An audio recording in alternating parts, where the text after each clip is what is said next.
உயிர் பிரிவதற்கு சில மணி நேரம் முன்பு மனவேதனையை பகிர்ந்த மனோஜ்.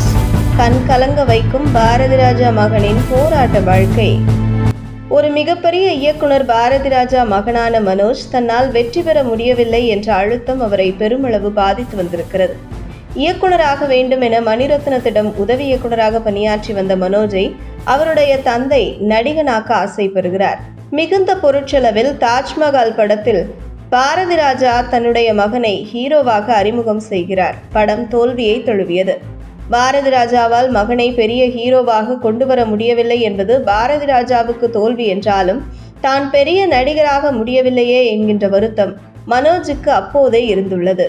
நடிப்பு கை கொடுக்காததால் பிறகு டெக்னிக்கலாக கற்றுக்கொள்ளலாம் என்று மீண்டும் உதவி இயக்குனரானார். அதன்படி ஷங்கரிடம் எந்திரன் படத்தில் வேலை பார்த்தார். அங்கு டைரக்ஷனை கற்று வந்தும் கூட மிகப்பெரிய அளவில் மனோஜால் டைரக்ஷனில் ஜொலிக்க முடியவில்லை. தொடர்ந்து புதுமுகங்கள் மற்றும் பாரதி ராஜாவை வைத்து மார்கழி திங்கள் என்கின்ற படத்தை இயக்கினார். ஆனால் அந்த படம் படுதோல்வியை சந்தித்தது. சிவப்பு ரோஜாக்கள் 2 எடுப்பதற்காக பல முயற்சிகள் எடுக்கப்பட்டது, பூஜையும் போடப்பட்டது. ஆனால் அந்த படம் எடுக்க முடியாமல் தடங்கலாகிவிட்டது. இப்படியே பல கஷ்டங்கள் மனோஜை சூழ்ந்து கொண்டன. சொத்துக்களை பொறுத்தவரை அவர்களுக்கு நிறையவே இருக்கிறது. அதே போல கையில் நிறைய கதைகளை வைத்து சில நடிகர்களையும் தயாரிப்பாளர்களையும் சென்று பார்த்திருக்கிறார். வாய்ப்பும் கேட்டுள்ளார். ஆனால் ஹீரோக்கள் பெருமளவில் மனோஜுக்கு ஒத்துழைப்பு தரவில்லை. தயாரிப்பாளர்களும் மனோஜை கை தூக்கிவிடணும் என்று நினைக்கவில்லை.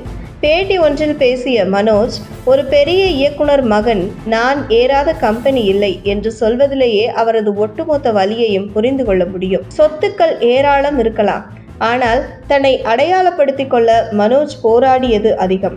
பாரதி ராஜாவின் மகன் என்பதுதான் மனோஜின் வாழ்க்கைக்கு உபயோகமாக இருந்தது. ஆனால் அதேதான் அவரது தோல்விக்கும் காரணமாகிவிட்டது. உழைப்பு, திறமை, நேரம், அதிர்ஷ்டம் இது எல்லாமே சினிமாவில் இருக்க வேண்டும். மனோஜ் கண்டிப்பாக உழைத்தார், கண்டிப்பாக திறமைசாலி. ஆனால் நேரம் அமையவில்லை, அதிர்ஷ்டமும் கிடைக்கல. அந்த வகையில் கடைசி வரை சினிமாவில் தனக்கென ஒரு இடத்தை அடைய போராடிய மனோஜ் கடுமையான மன உளைச்சலுக்கு உள்ளாகி இருக்கிறார். அவர் உயிர் பிரிவதற்கு சில மணி நேரத்திற்கு முன்பு கூட முக்கியமான விஐபி ஒருவரிடம் மனம் விட்டு பேசியிருக்கிறார் மனோஜ். அப்போது அவரிடம் அழாத குறையாக தன்னுடைய பிரச்சனைகளை சொல்லி உள்ளார் மனோஜ். அந்த விஐபியும் எல்லாம் சரியாகிவிடும், நீங்க நினைத்தது நடக்கும் என்று மனோஜுக்கு ஆறுதல் சொல்லி இருக்கிறார். ஆனால் அடுத்த சில மணி நேரத்தில் மனோஜுக்கு நெஞ்சு வலி வந்து உயிர் பிரிந்துள்ளது. தமிழ் சினிமாவில் மண் வாசனை மாறாமல் படம் எடுத்த பாரதி ராஜா சாதனையை இதுவரை யாரும் அவர் போன்ற படம் எடுத்து முறியடிக்க முடியவில்லை.